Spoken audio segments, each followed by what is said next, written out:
அண்ணா பல்கலைக்கழக மாணவி பாதிக்கப்பட்ட விவகாரத்தில் கைது நடவடிக்கை எடுத்த பின்னர் எதிர்க்கட்சிகள் போராட்டம் நடத்தி என்ன பயன் என்று தூத்துக்குடி எம்பி கனிமொழி கேள்வி எழுப்பியுள்ளார்.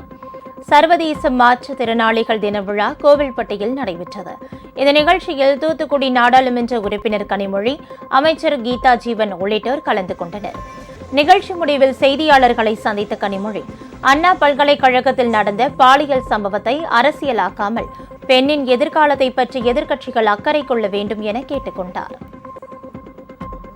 அவர்கள் சரி நடவடிக்கை எடுக்க வேண்டும் என்று கூறி உடனே குற்றவாளி மீது நடவடிக்கை எடுக்கப்பட்டு கைது செய்யப்பட்டிருக்கக்கூடிய ஒரு சூழலிலே அடுத்த கட்டமாக விரைவிலே அந்த பெண்ணுக்கு நியாயம் கிடைக்கக்கூடிய அளவிற்கு அந்த குற்றவாளிக்கு சரியான தண்டனை கிடைக்க வேண்டும்.